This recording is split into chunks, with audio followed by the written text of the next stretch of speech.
sound is really low.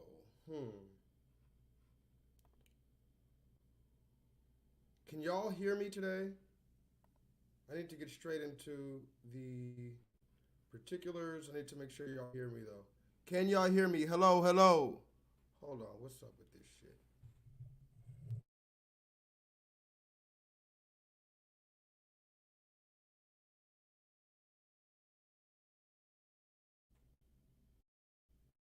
Can y'all hear me today?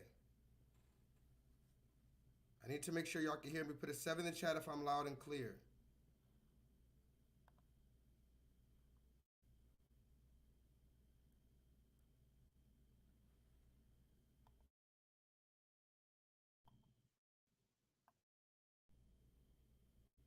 Am I loud and clear, y'all?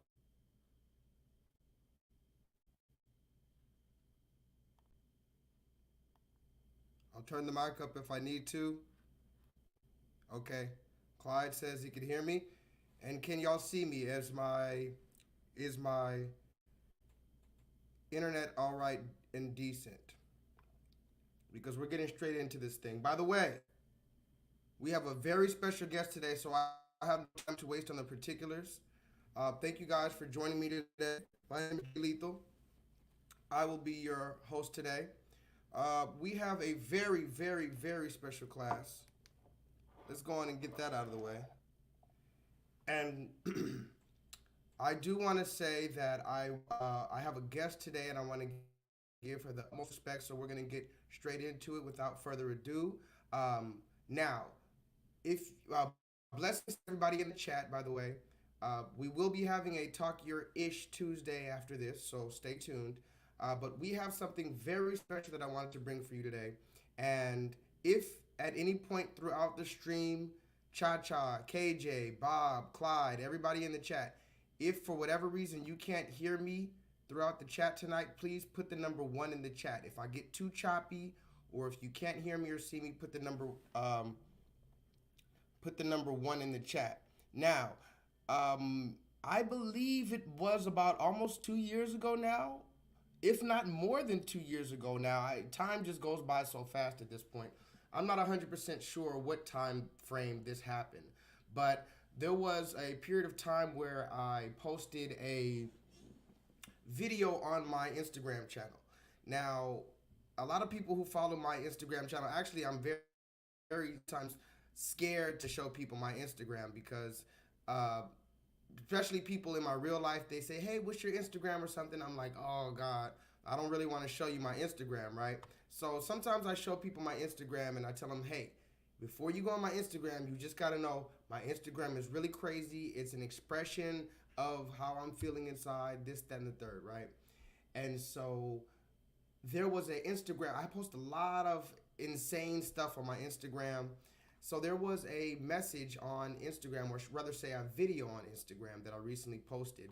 And not recently, this was actually about 2 years ago. And well, I guess it would be best to show you the video that I posted. Now, Keren, let me know in the chat. I'm about to post this video. Hold on, Keren, can you hear me? She says, turn it up a little bit more. I don't know. It says everybody in the chat, they can hear me quite clearly. Are you watching me on YouTube right now? Okay, Keren says I'm good right now. Okay. By the way, our guest is none other than Miss Keren Prescott today. And if you don't know who that is, we'll get straight into that. But Keren, I want to have your blessing to be able to show you this video to the class. I showed this video on my Instagram when I first saw it, before I knew who Keren was. It was appalling to me. It was ridiculous and all of the above. I ended up getting an interview, an exclusive interview with this woman shortly after that. All praise be to the Most High God.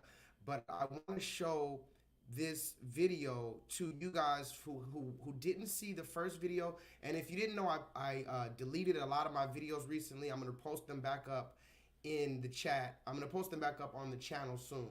But if you go down my channel, it should be easy to find now because I put all recent videos on private.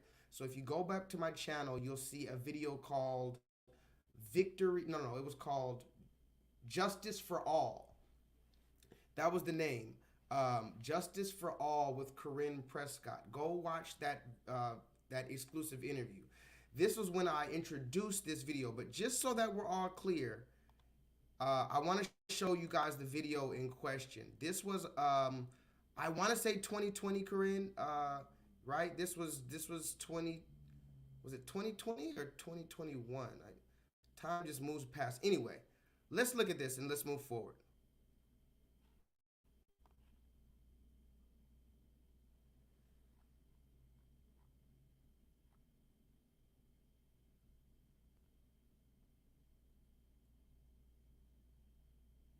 Where is this at?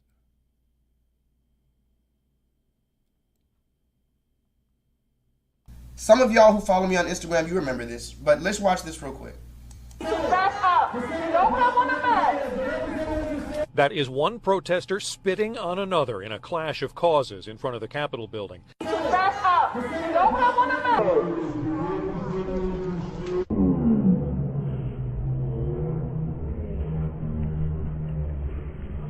That is one protester spitting on another in a clash of causes in front of the Capitol building.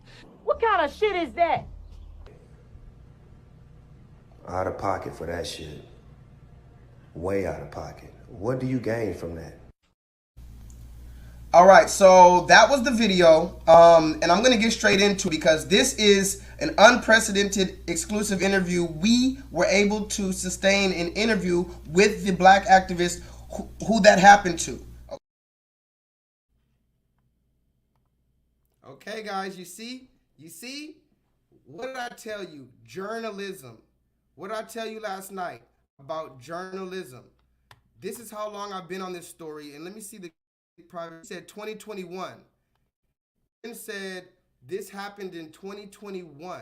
So just so you guys are clear, this was a story. And actually, you know what? Let me show you a thing, because this is the importance of journalism. The importance of, and forgive me if my internet is a little choppy right now. I'm going to try to fix that. Hold on. As a matter of fact, let me try to fix my internet quick. Refresh my page, guys, just so that you guys can hear me.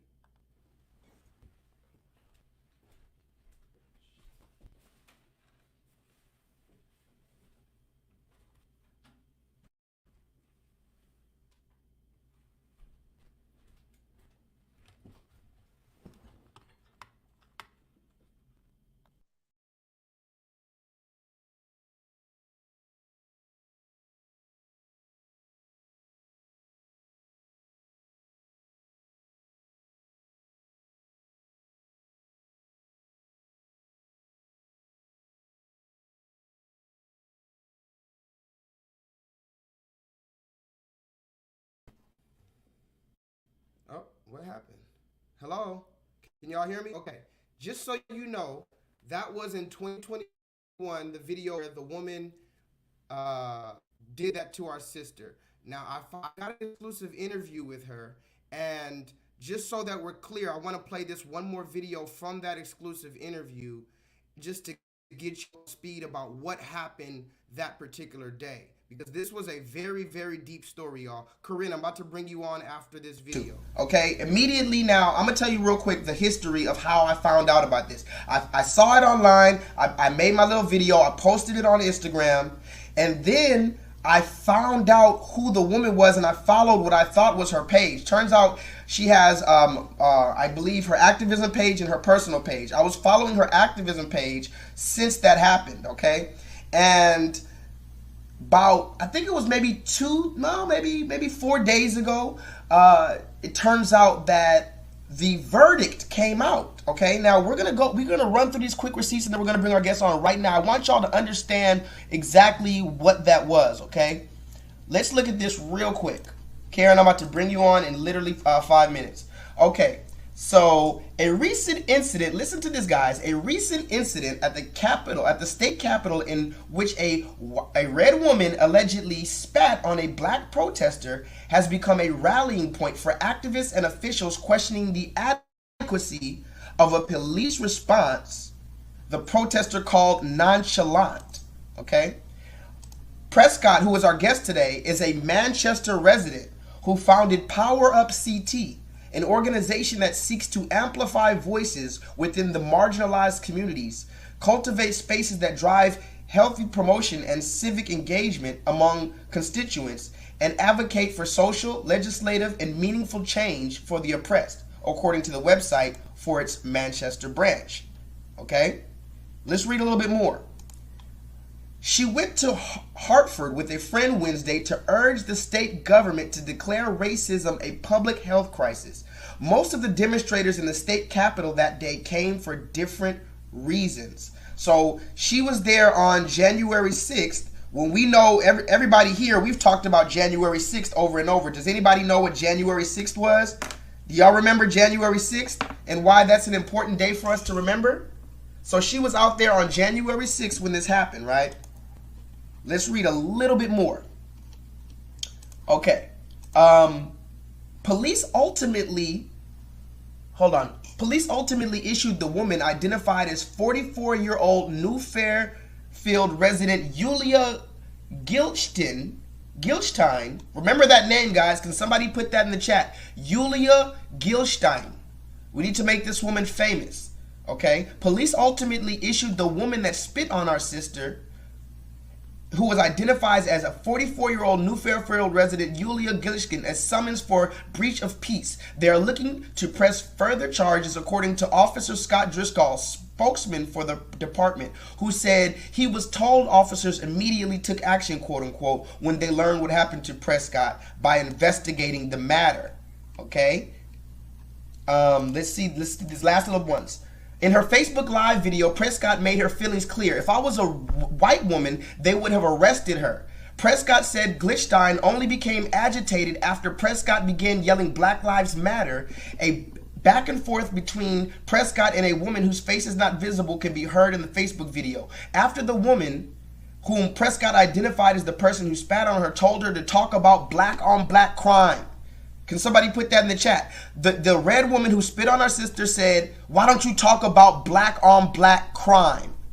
To which Prescott countered, "There is no such thing as black on black crime. Do you call it white on white crime?" Which, again, we've talked about that a million times, that old tired narrative of black on black crime.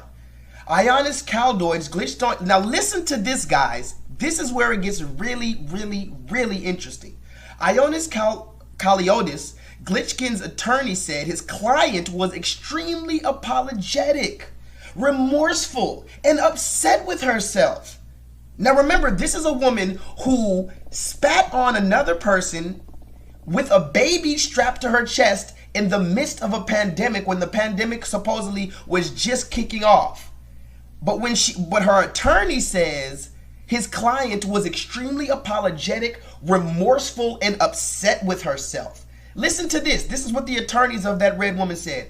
This was out of character for her. This is not something she has ever done. She's never been in trouble before with the law, he said. She's hoping to be able to do anything she can to make this right at the appropriate time. Can somebody put that in the chat? This woman spit on someone and said, "Well, I've never been in trouble with the law. I'm extremely apologetic. I'm upset with myself. I'm hoping I can do anything to make it right at the appropriate time." Okay? You might say, what the hell? But look at this. On Wednesday, Yulia, who was 45, was handed a special probation. Can somebody put that in the chat? A special probation program known as Accelerate Rehabilitation. Along with her probation, Gilstein was ordered to complete 100 hours of anti-hate education. Go ahead, put it in the chat, anti-hate education, over the course of 2 years.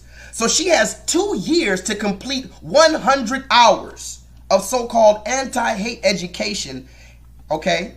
Should she complete the program, the felony hate crime of intimidation due to bias will be dismissed.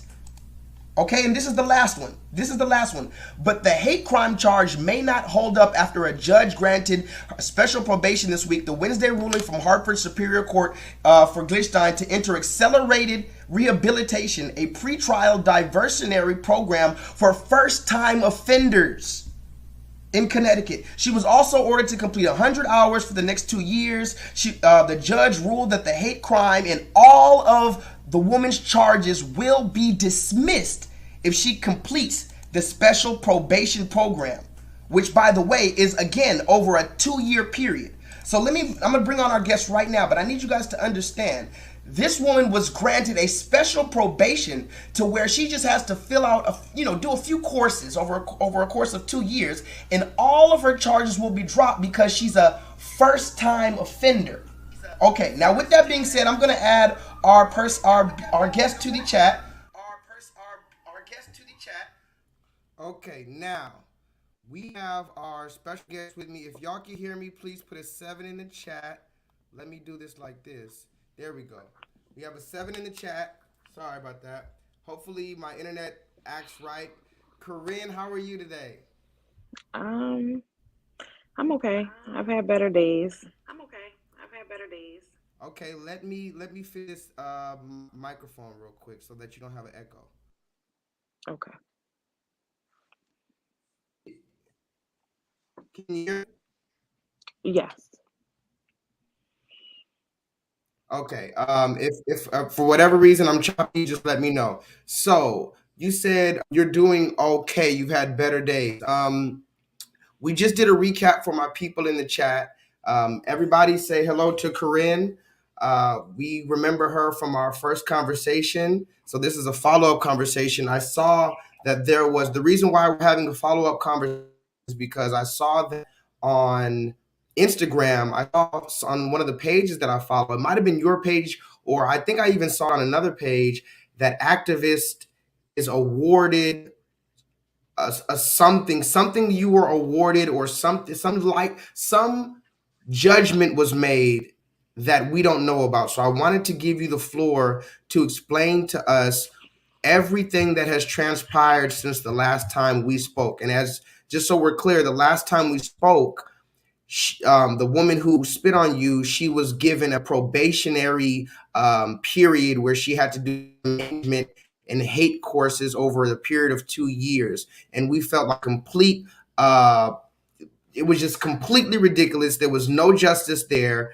And that showed the clear bias and racistness in the judicial system. And they also said that it was her first time offending, and she was from Russia. So she didn't know the offense that she was doing when she spit on you is because she's from Russia and she didn't mean to assault you. So I want to give you the floor and tell us what all has transpired since the last time we spoke to you, Keren. Thank you so much.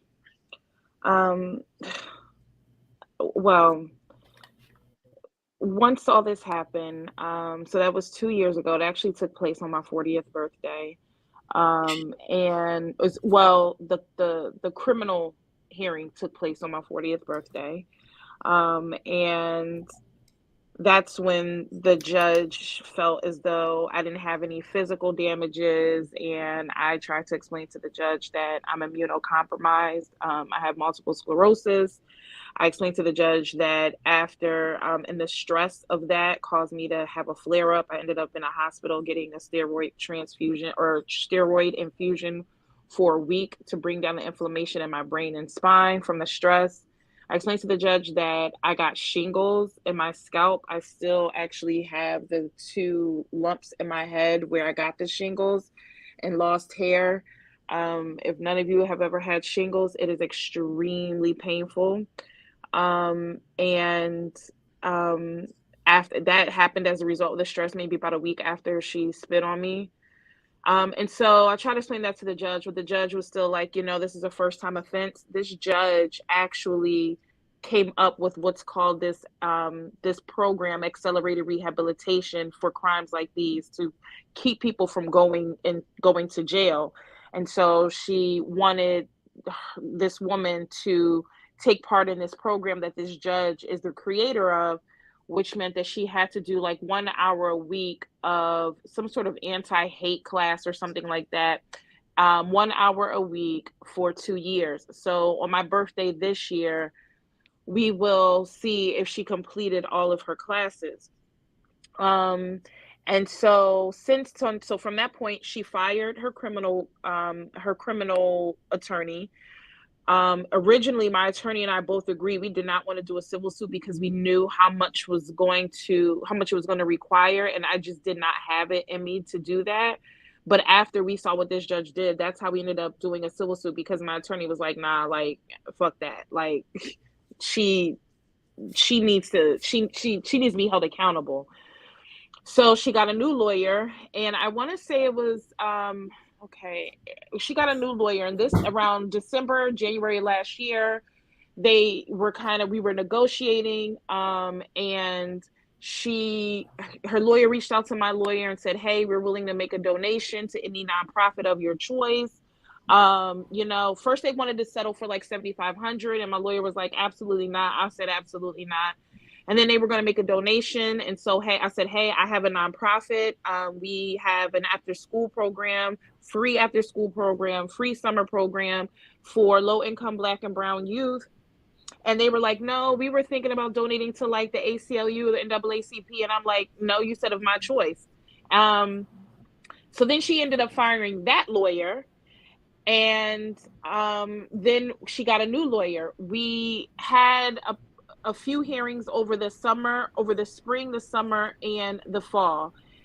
We had to hire an expert witness who was a white man, a professor from LaSalle University. That's actually where I graduated from, in Philadelphia. And he wanted to present that saying things like Black on Black crime and saying things like all lives matter are racist tropes. And so I had to testify. My witnesses had to testify. She had to testify. And she tried to claim that she was not trying to spit on my face, but that she was trying to spit on my megaphone because she had a flashback from when she was in Russia or Soviet Union or something like that. And she was trying to explain that she's more of a minority than I am because she's Jewish. She was saying that, it was just so much going on. And she kept saying, I'm not racist. And, she was afraid for her life. And so her lawyer said to me, well, when she approached you, how come you didn't back up? How come you didn't leave? And I said I'm on the stand, and I said, where would you like me to go? He was like, well, if you kept telling her to back up, why didn't you just back up? Why didn't you go somewhere to be safe?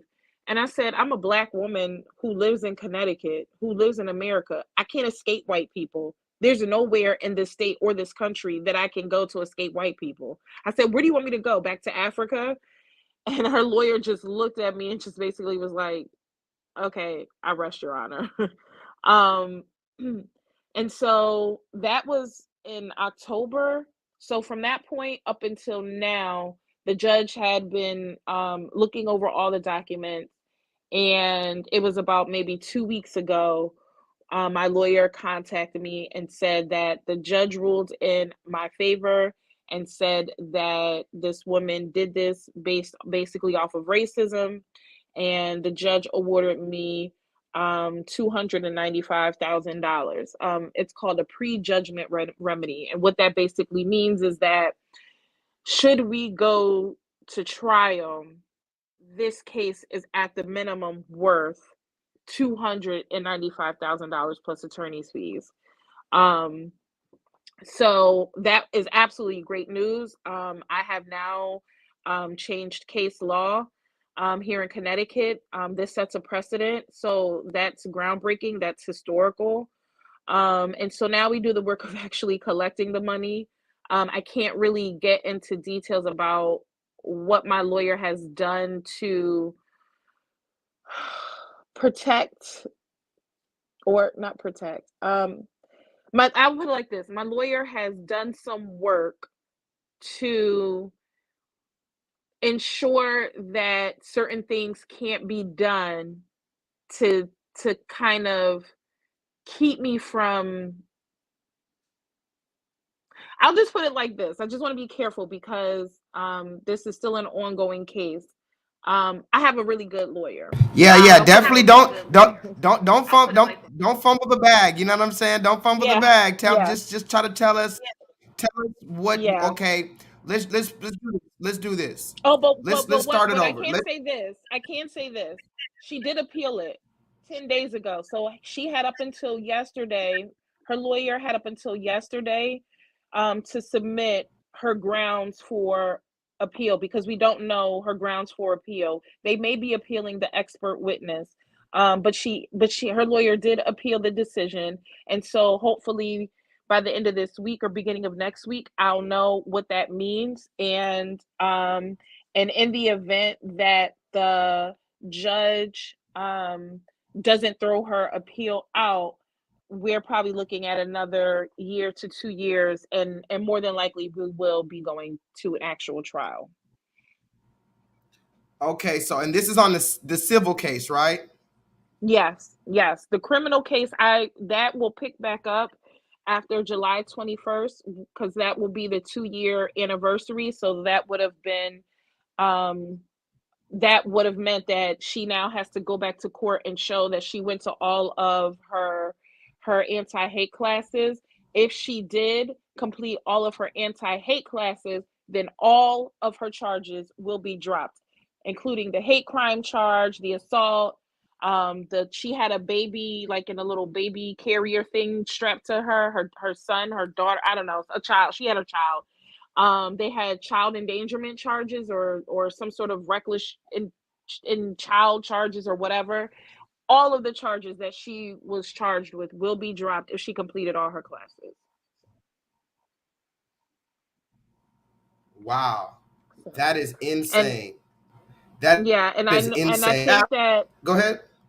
I think I think that when we were in the civil, we had our civil hearings, if I'm not mistaken, her lawyer may try to drag this out until then, because once those charges are dropped, he may try to argue, well, the charges are dropped, nothing had ever happened, there's no need for a civil suit. So it'll be interesting to see what will happen. All I can say is, if this goes any other way, then no, I'm not saying that, because I don't need somebody to find this video one day and then use it Already, against me. look, you be right here. I'm gonna just shut my mouth. We right here. I'm gonna just. We right here with it. We right here. Listen. Black people have telepathy, right? We don't got to say nothing. Don't ask no questions. I already know. I feel you. I feel you through the screen. I feel you. Let me ask you some follow-up questions. I didn't want to take too much of your time, but I did definitely want to get your perspective on this. Now, you said something interesting. You said that, first of all, they gave her, you said the judge created a new type of term, or the judge gave her some Yeah. type So. of part? So I don't believe, and I'm not really familiar with this. So I don't know if she created accelerated rehabilitation, but what she did create was a program where people who are first time offenders, at least she created this program, this is new for Connecticut, where people who are first time offenders, and instead of, depending on what the crime is, instead of them having to serve time in jail, they can enter into this program that this judge created to prevent them from having to serve time. I will also say that this same judge denied this program to an individual who attacked a dog, and who attacked a dog, and who attacked an elderly white woman, I think in a wheelchair. So there was 2 separate incidences. There was one where an animal was attacked, and there was one where there was an elderly white woman attacked. Those 2 different people who did those 2 crimes were denied this program, and they were sent to jail. But when it came to attacking me, a Black woman, she did not deny that program, even though the prosecutor was against this program. The prosecutor was a Black woman. She was not for this program. She was like, no, absolutely not. Yulia should not qualify for this program. This crime is too heinous for her to qualify from this program. And the judge felt otherwise. The judge said, no, I don't really want to, make this woman go through any more than what she's already gone through. Talking about the white woman who spit on me. She didn't want her to go through any more than what she already went through. She said that she felt like she learned, Wow. the judge said she felt like Yulia learned her lesson. And so she felt that Wow. this program would be the perfect program for her. So Yes, how the hell did the she judge figure? is How a did she white learn her woman. lesson? Oh yeah, we talked about that. We pulled that out the first time. Oh, So wait, yep, yep. how did the judge? How can the judge say that this woman learned her lesson before she got any type of punishment? I'm not understanding. Because she Okay, just offered an so let apology.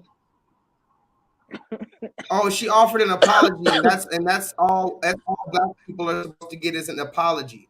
And you Mhm. she has to do 1 hour per week of anti-hate classes, right? Mhm. Mhm. Now, mind you, when we went to And our remember, hearing oh, sorry. go ahead. No, go ahead, sister. So when we had the hearings, we had one in July, one in, I think, September, one in October, maybe one in June, of last year.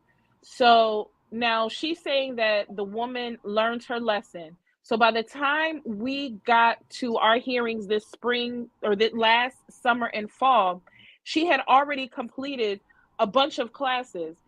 However, when she shows up in the civil trial, she's still preaching the same rhetoric. In the civil trial, she said that black people should focus on black crime versus focusing on police brutality, because that's what Candace Owens says that is what's wrong with the black community. That it's not police brutality that's the issue with the Wow. black community. That the issue with the black community is black on black crime.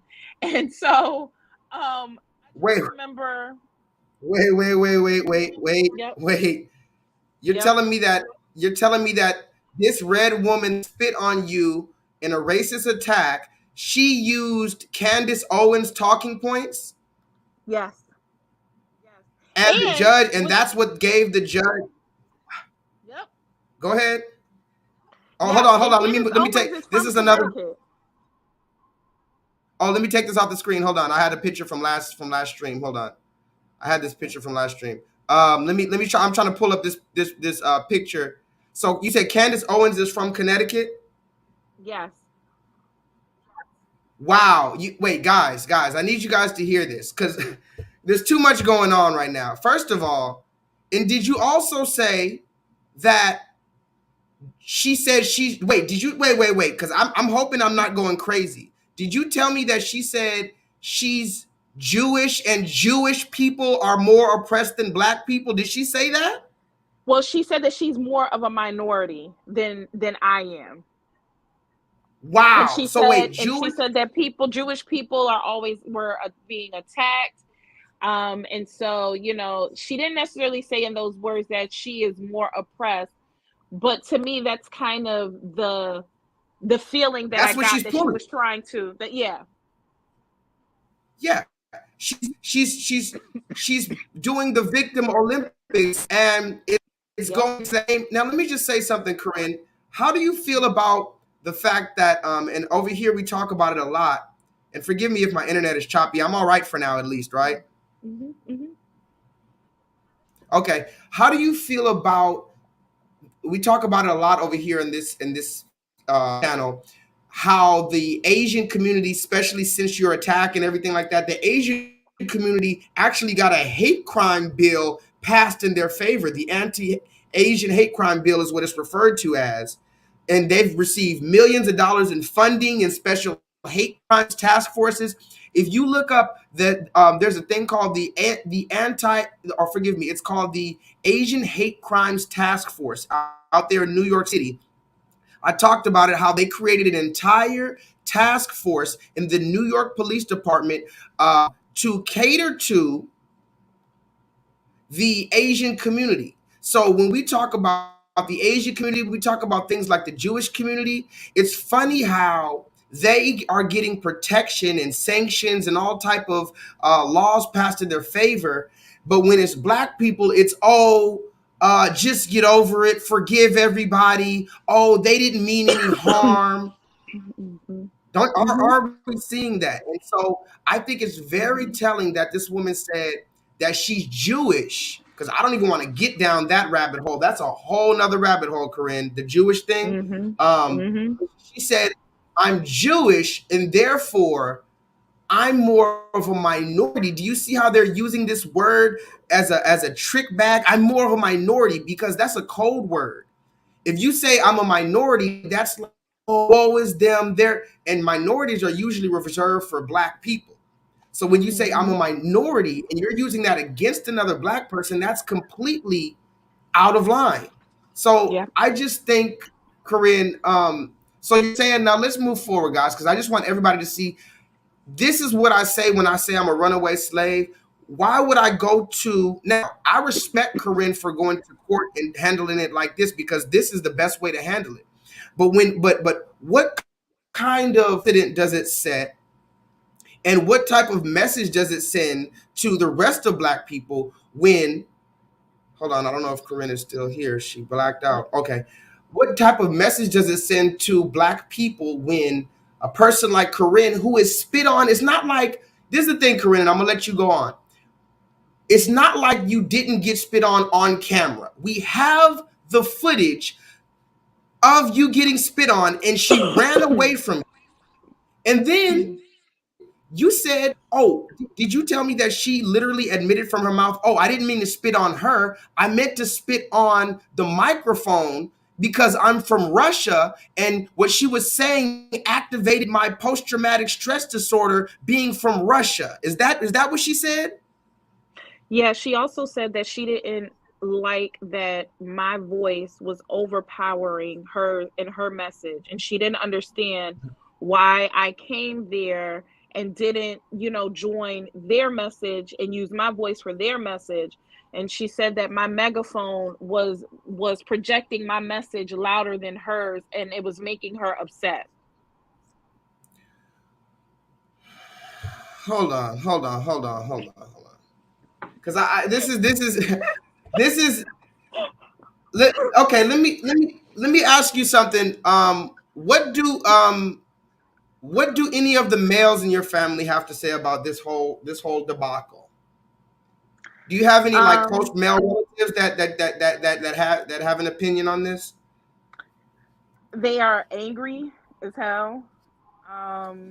They are frustrated. They commend me for, and I get that from both men and women. That I get both sides. I get that they commend me for the way that I handle this, but I also hear from a lot of people who definitely bash me and basically tell me I'm not Black and I'm a coon and I'm all kinds of things because whoa. Slow down. What did you just say?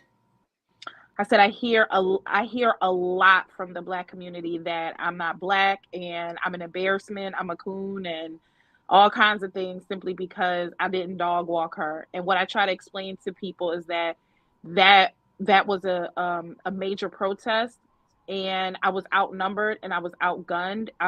There were only maybe 3 Black people out there. I didn't know that crowd was going to be out there. They were actually someplace else and then marched over to where we were. And so what I tell people is that my kids needed me more than she needed her ass whooped.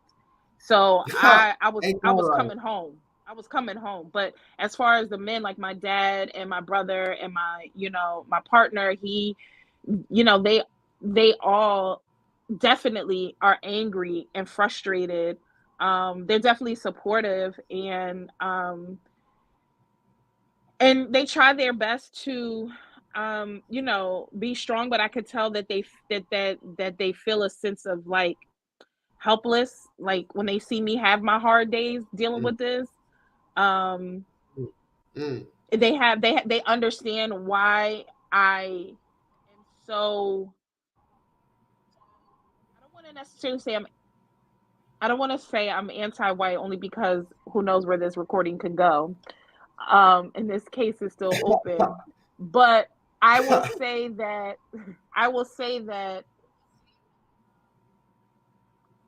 I do not trust white people.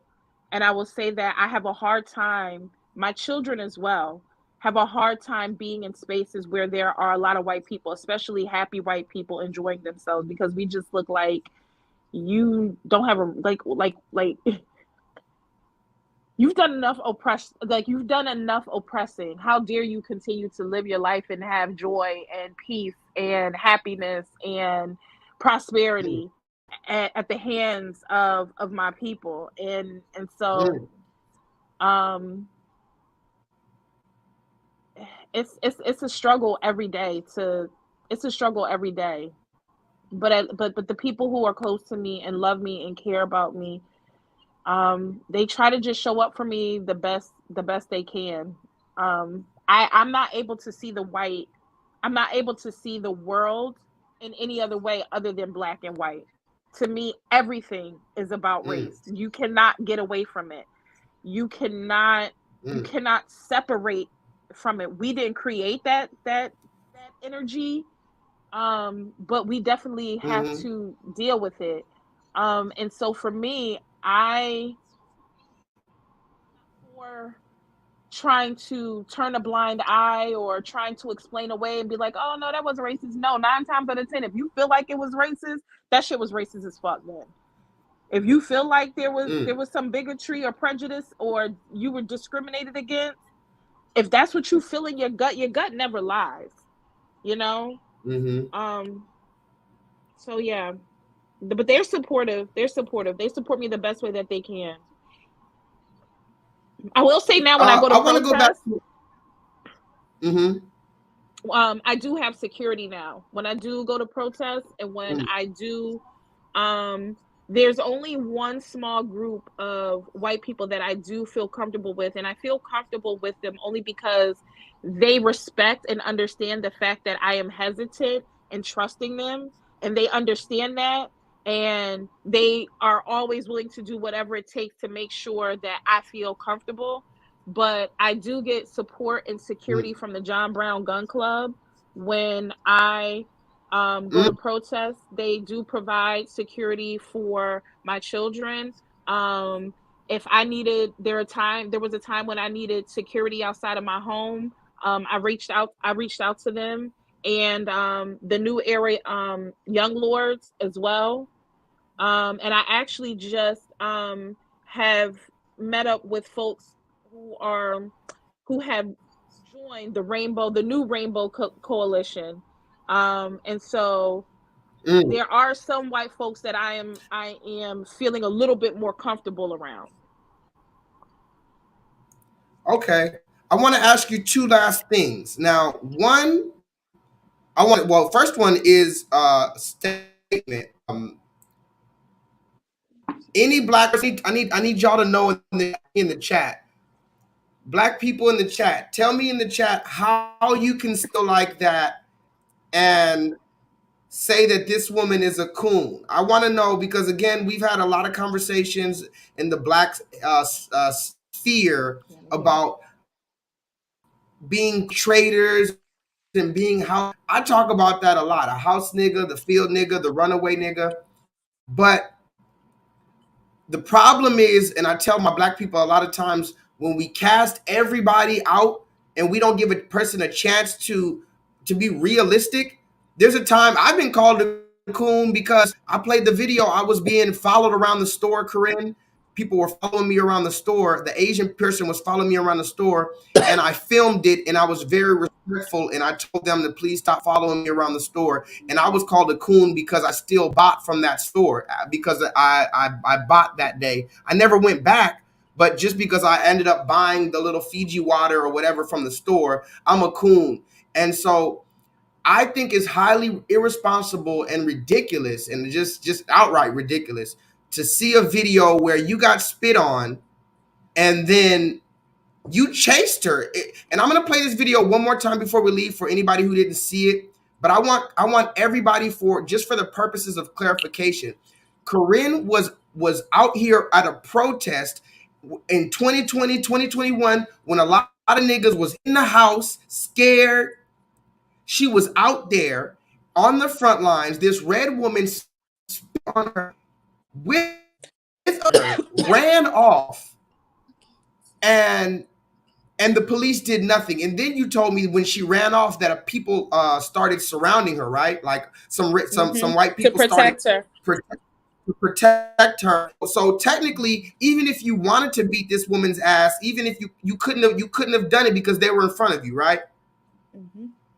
Yeah, she Okay, had a let me. group of white men that protected her, and then there were a group of white women that surrounded me that I ended up getting into a scuffle with. Wow, let me play this video one last time for everybody joining us, and I'll give us the last words right here. Some of y'all who follow me on Instagram, you remember this, but let's watch this real quick.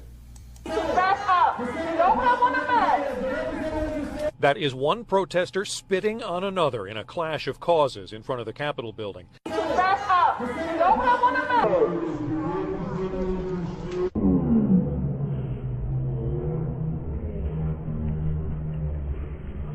That is one protester spitting on another in a clash of causes in front of the Capitol building.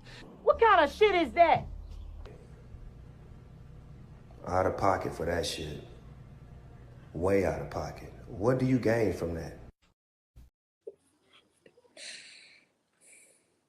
So Keren, and I hope you know I wasn't poking fun at your situation with when I do that video like that. It's really like, what type of shit is that? Yeah. But I want everybody to know that the way that you could call this woman a coon, Black people, and when I talk about a code, this is the code that I'm talking about. Black people need to rally around this woman, show her love, show her support, show her protection, show her encouragement. And can you give us your Cash App information, Keren, so anybody that feels the need might want a Cash App? Oh, thank you. Yes, it's KAKEVENT.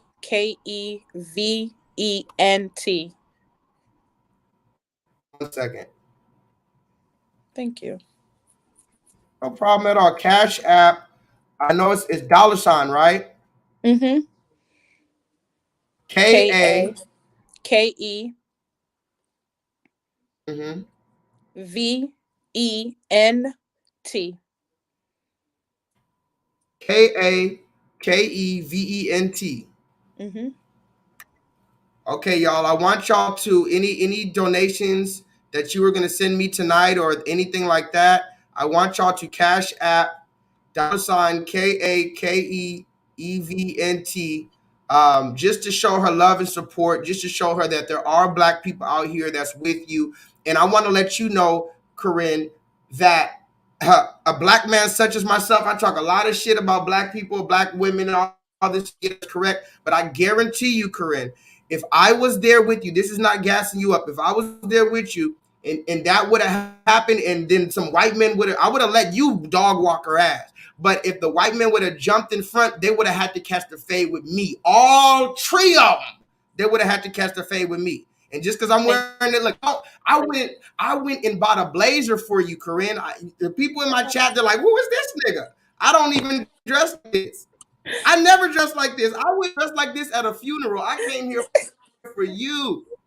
And I will come up out this blazer and beat somebody's ass for just to protect you, okay? Thank you. Thank you. You're welcome. I You're welcome. appreciate that. One last question. You're welcome. One last question. I'm gonna give you the final word. Did you say that they offered to donate to an organization, a charity, to try to rectify the situation, and then you gave the charity or the charity that you work with, and they said no, they wanna give to the NAACP? Talk about that. Yeah. So they said that it could be an organization, a nonprofit of my choice. And so my lawyer came back to them and said, great, she has an organization, Power Up CT. It's a 501c3 nonprofit. Her lawyer came back and said, well, is she doing any work to dismantle racism? And I was like, what? Yeah, they said, yeah. And then they said, well, does she have any programs? And I said, yeah. So we listed them. We have a pantry. We have a free after schools and summer program. We have a mobile pantry. We also help look for Black missing and murdered women and support their families. And we got different legislation passed here in my town that I live in, as well as in the state of Connecticut. We also help train people on how to contact their legislators and testify for hearings when they're trying to get a bill passed or have a bill shut down. And so they came back and we presented them a proposal with the budget and showing all the different amounts for the pantry, for the rent for the pantry, and how much it costs to run the program full time. And so they came back and they were like, oh no, we wanted to make a donation to like the ACLU or the NAACP. And I was like, no, you said a nonprofit of my choice. Donate to my nonprofit. And so had she done that, we sent out, we said, well, fund our nonprofit for 6 months, which would have been like $75,000, because it's anywhere from $15,000 to $18,000 to run it full time a month. And that includes staffing and supplies, and we feed the kids. I came up with that idea after looking and studying the Black Panther Party 10-point program and their breakfast program. And so I wanted to kind of pay homage and kind of mimic that. So that's why we do that. Wow. We have a book drive, a bike drive, helmet drive, book bag drive, coat drive, food drive, like, and we do that every year. And so we send all of that. And she was just like, no. Wow. So yeah. Yeah. So you said a lot tonight, Keren. I think it was important for us to do a follow-up on this, and we're going to stay in touch with you. We want to know what the verdict is. I know you said coming up is on your birthday to figure out exactly if she did all the classes and whatnot, right? Yep.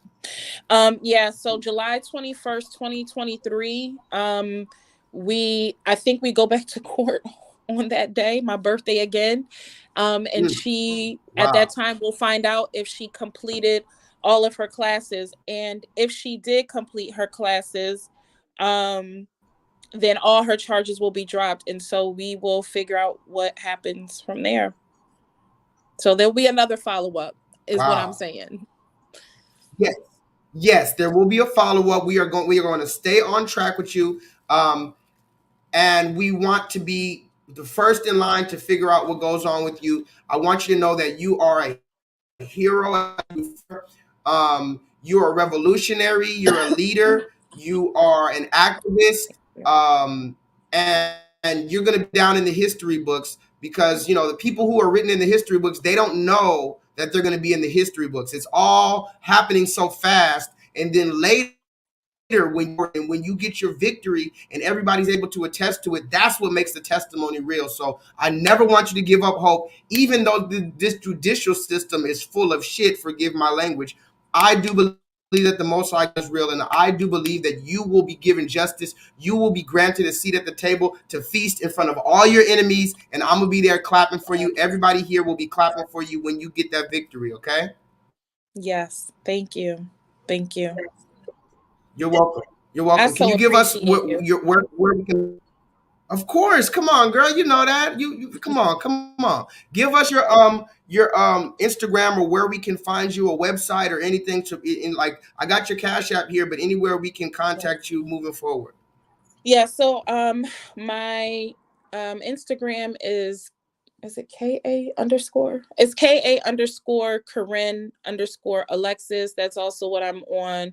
Facebook, I think it's the same on TikTok as well. Our website is powerupmanchester.org. We also have Power Up Manchester, Power Up CT on Facebook. We also have Power Up, I think it's Power Up CT. I can't even remember all the different ones. Power Up CT on Instagram as well. But yeah, feel free to, follow my pages. And, I'm still out here doing the work.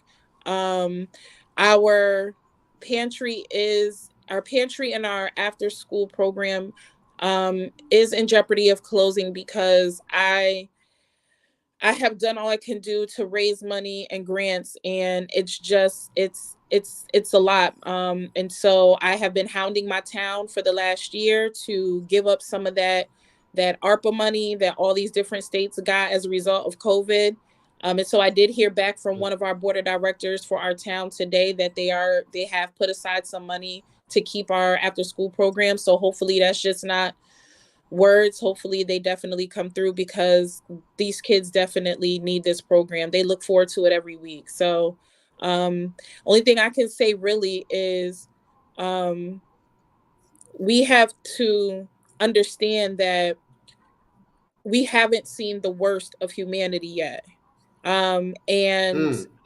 we need to get prepared. Don't panic buy, but I tell people to, when you go to the grocery store, pick up 1 or 2 gallons of water. Pick up some seeds that you can grow some herbs. I tell people, if you can afford to, pick up an extra thing of ibuprofen.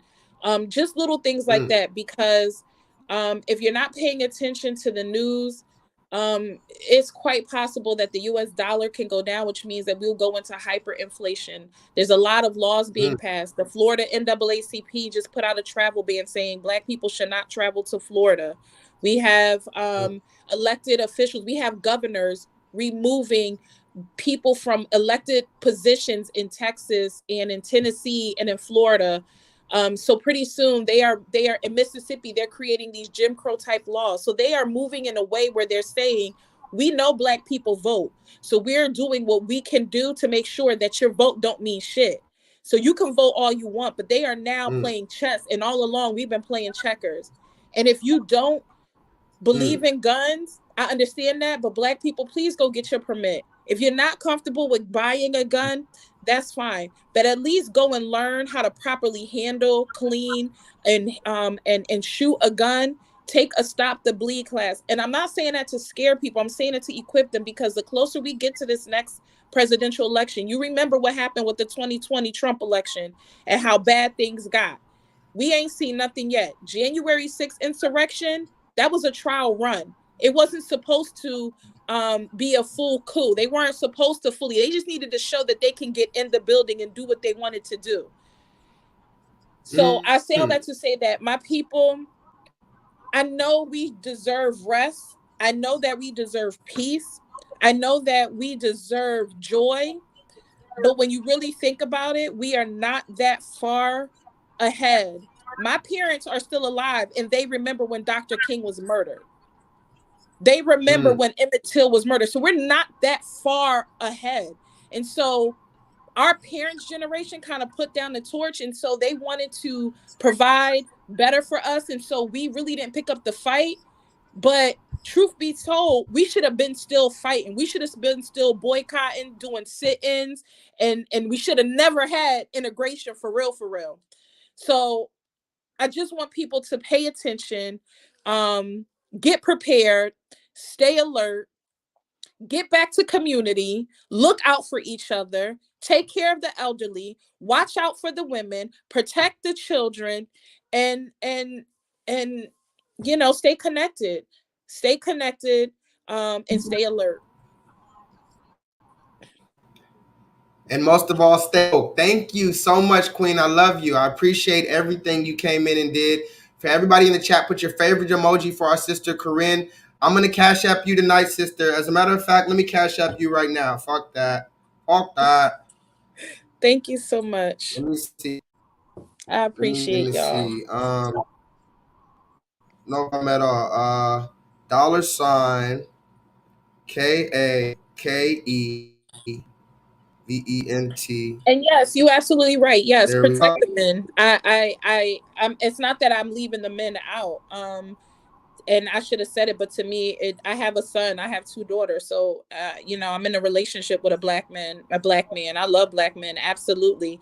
And I should have said it, but I guess to me, I didn't say it, because the women that I'm connected to, it doesn't even have to be said. We're always thinking about covering, looking out for, taking care of our black men. But whoever said that in the chat, you were absolutely right. We definitely have to take care. That's why I show up in the streets, because yes, black women are murdered too by the police, but you see it a lot more with black men. And so that's why I show up. That's why I fight. I just showed up for a black man here in this town who got beat up by the cops here, got him connected to an attorney, and it looks like he's going to have a good outcome. His kids had to watch that. No, money doesn't solve everything, But like my lawyer said, you know, the only thing that these folks in this country that oppress us, that they understand and respect, is money. And so we need to make racism extremely Mm. expensive for them. We need to make it so expensive that they are like, "No, Mm. I don't want to partake in that because I can't afford it financially, physically, emotionally, Fact. spiritually." So absolutely, whoever said Fact. that, yes, we got to protect our Black men.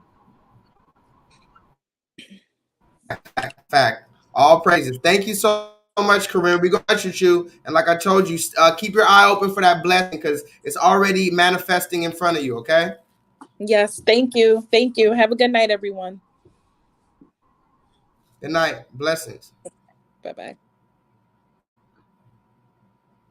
All right, y'all. So that was the beautiful Keren Prescott. Everybody put your favorite emoji in the chat for her. Hopefully my stream is going all right. You know what? I was thinking about doing a Talk Your Shit Tuesday connected to this, but we're right here at 1 hour. I'm thinking, what do you guys think in the chat? Should I just continue right now and do a Talk Your Shit Tuesday, or should I end this stream and immediately start another one for Talk Your Shit Tuesday? Tell me in the chat. It's 1 hour. Should I just end the stream right now and let this video stand alone as the interview with Keren Prescott, or should I continue it in Talk My Shit Tuesday? Because I could end this, but you guys can come right back as long as you promise to come right back. I'll just end this and do a Talk Your Shit Tuesday. It's up to you. Let me know because we got a few people in the chat right now, and I want you guys to be able to see the Talk Your Shit Tuesday because I got a little shit to talk, but I kind of want to let this video stand myself because I don't even want to disrespect the sister because I got a lot of shit to talk that has nothing to do with what she was talking about. Okay, cut it and start a new one. Solo Dolo says end it and start a new one. So that's what I'm going to do.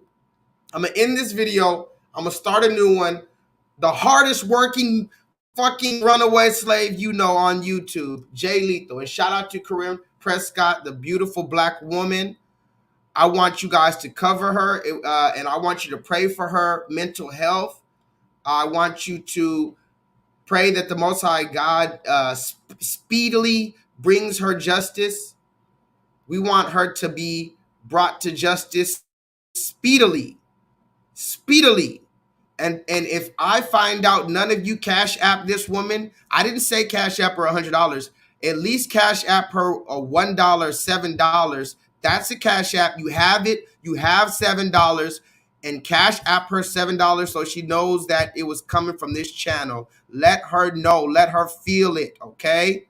We can't wait for the red man to give her money. We got to stand behind her. We weren't there to protect her when she was going through it, and that's not our fault. But let's rally behind her and show that we can be on code. She has a community that she can depend on the same way that the Asian people, if they get beat up. There was an Asian woman who got body slammed by. Did y'all see that video of the Asian woman got body slammed by this black teenager, and she can't walk for like a year or something. She got like paralyzed for like a year. She got like $500,000 in GoFundMe, and hell, she deserved it.